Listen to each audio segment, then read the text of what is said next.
Well, we're not in the studio, obviously. We're in beautiful Savannah, Georgia, doing some reporting here. And I'm very honored to have two women who are very impressive. And Brendi Wells, the audience knows, but Sonell is a South African who I'm going to let Brendi introduce. Thank you for coming on, ladies.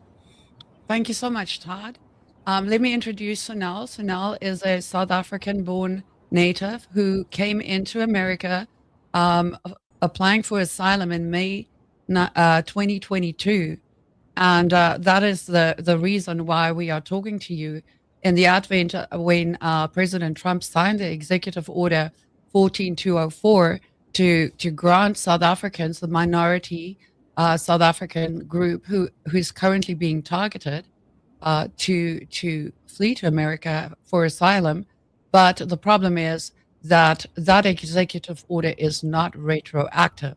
So I am going to hand over to Sonell, let her explain the situation. But the plea today is that President Trump will hear us, because a lot of South Africans has fled the country over the last 30 years. And yes, we are very grateful to President Trump that he's recognized the problem, but the problem has been there for a long time now. And there are people currently in America that has applied for asylum years ago that are being targeted for removal. So over to you, Sonell. Thank you so much, Brendi. It's wonderful to be here. Thank you for having me and inviting me on, Todd. We came here legally with work visas and everything. And when our situation changed, we realized it was truly unsafe for us to return, and we applied for asylum. Fast track forward to February of 2025, President Trump signed Executive Order 14204, I think that was the one. And we were incredibly excited because that was our breakthrough. Because applying for asylum in 2022, we still hadn't received any interview date, any callbacks about our applications or anything. And we thought that his executive order would actually include the South Africans who applied for asylum. Unfortunately, that was not the case. And just over a year later, we are still waiting. Hundreds, possibly thousands of South Africans who followed the legal pathway of applying for asylum are still left in limbo in the system. So, Sonell, you haven't had any response from the system at this point from your asylum application. Is that correct? None, that's correct, yes. Well, anybody else in the group? Just none.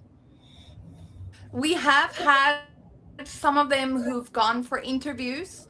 Hmm. At the beginning of, or at the end of 2025, we had one family that were approved. Yesterday, I heard of someone else that was approved in January of this year.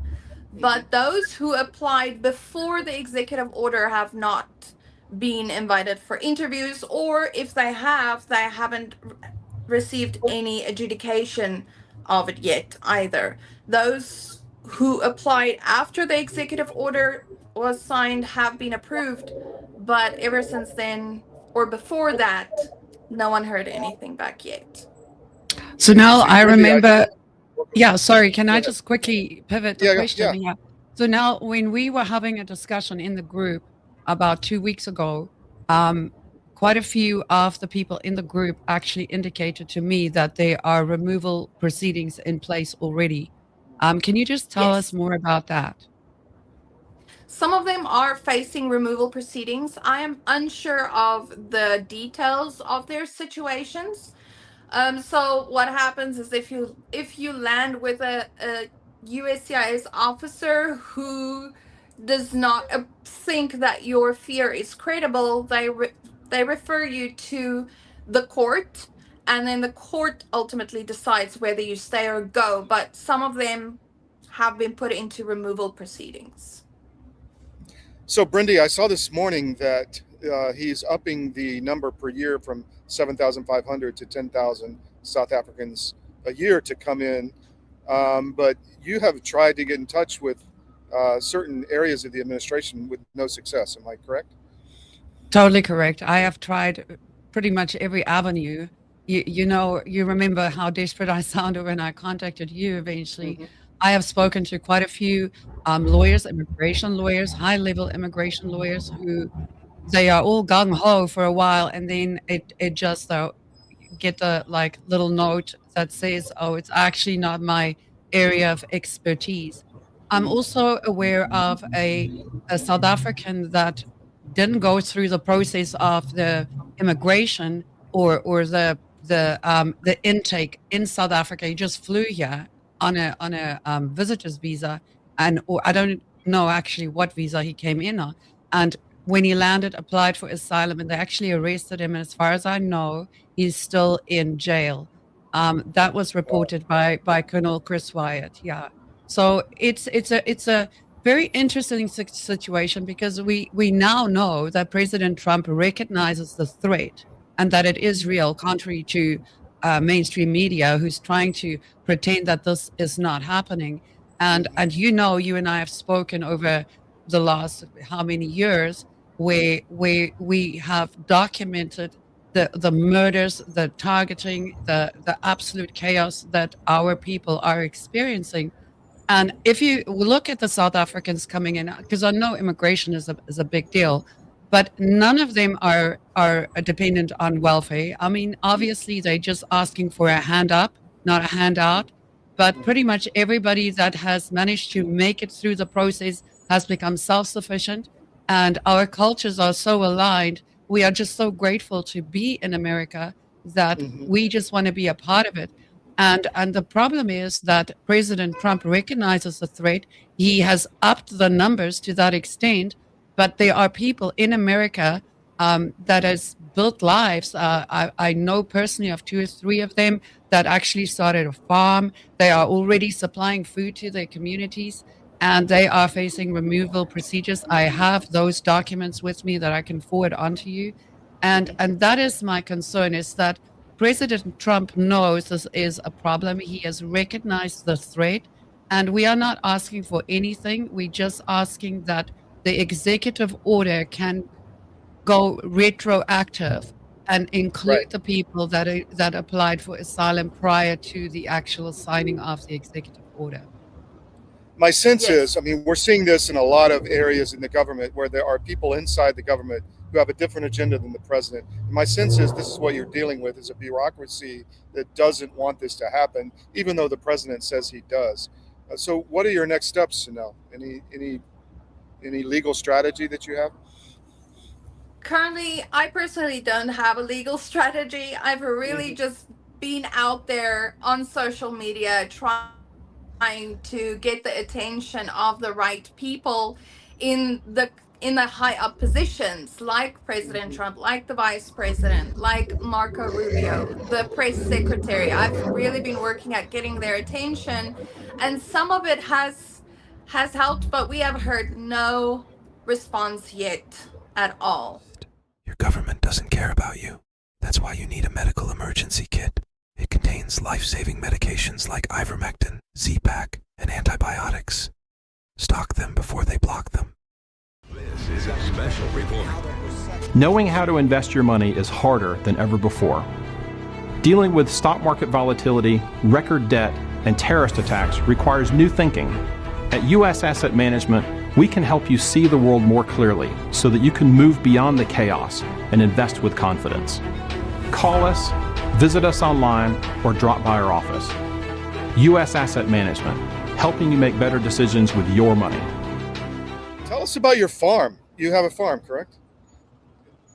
We don't have a farm. Oh, I'm We sorry. came here. Yeah, no, that's totally fine. That's how we started, though. Okay, okay, okay.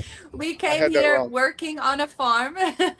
We're so grateful for the farmer who helped us come over here. And then once the work ended, the goal was to work for him up until we become citizens. And Hmm. the work just ran out, and we needed to Sure. make another plan. And unfortunately, South Africa is just way too dangerous to go back to.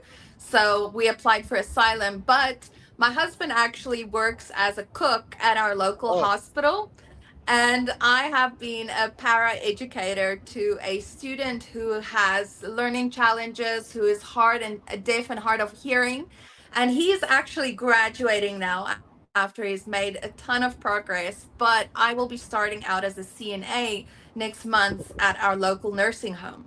So we work hard at building our community and being part of our community. I'm also the vice president of our business chamber of commerce in our town, which is a great privilege and an honor to have been elected as such. So we bring positivity to our communities.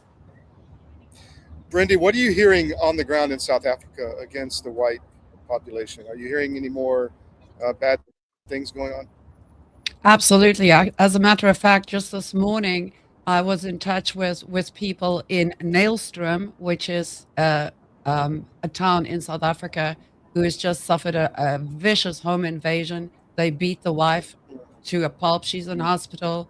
The husband has a knife wound. But the point is that this has been going on for years. I mean, I documented farm murders. I showed pictures, and even that, that video that President Trump played in the White House to Julius Malema. In the face of that evidence, they deny it. But what has happened as a result of President Trump stepping in and the tremendous propaganda and hatred towards President Trump in the mainstream and in South Africa, there is a huge counter communist narrative that is every time you post evidence of, I mean, there was a farm murder again, I think a week ago, Sonell, if I remember. And I mean, it's just Yes. horrific. The pictures went up on X, and then these people come on. I don't know if they bots or what they are, but they just come in and villainize and say that it's not happening and that we are just making this up. And so there's not just that, but as a result, it's activated quite a large amount of people in South Africa that is communist mindset, and so the farm attacks and the violence is increasing exponentially, and specifically the ones who are going for these interviews at the American embassies, they target them there, and it's the actual government targeting them.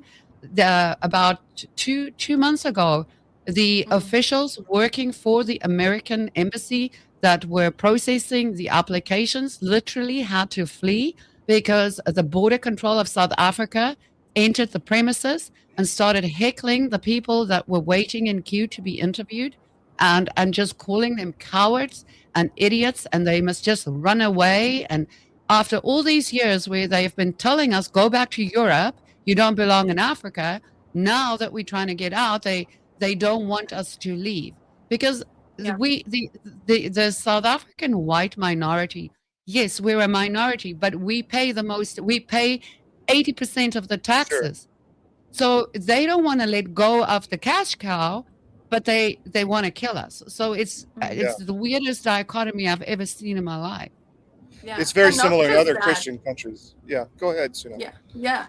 And sorry, Todd, not just that. I mean, the threats we receive on X and social media platforms are insane. These people think they can just go on there and literally threaten us on these social platforms. And yeah, they feel safe behind their keyboards, but it's still, we're not even in South Africa anymore, and they threaten us. In South Africa, I was told to my face, I was surrounded by a group of Black South Africans, and they told me to my face, you Boers, go back to heaven, or go back to Europe. They want to get us to heaven. Go back to Europe or we will kill you. My son, when he was in kindergarten, he was 5 years old, a black child threatened him by telling him he's going to drill a piece of wood into his head. Where does a 5-year-old get that unless it's taught to them at home? Sure, yes. Also in schools, Go ahead, Brent. my daughter is still there, and this is one of the biggest threats, and this is what keeps me up at night, is the threats that I get. I don't mind. I've been targeted since forever, but since I started speaking out. And so I am bulletproof by now. You can pretty much say whatever you want to me by now. But they just told me, and I will send you the screenshots, that they know where my children are. They are in the process of applying also for this asylum. So we just praying they get out in time. But my grandson, he is in standard 4, which is what, grade 6? Yeah, Yes. and he plays rugby, and Mm. he's the only white kid in the rugby team, but he loves to play. And they actually tackled him on the rugby ground this last Saturday. His knee is absolutely shot. He's wearing a brace, and they beat him up. And they said to him, he must get off the rugby field. He doesn't belong there. Now this kid is what, 12, and he's absolutely devastated. He doesn't understand what the hell, what did he ever do to deserve that? But that's the kind of targeting they do. They single you out just because of the color of your skin.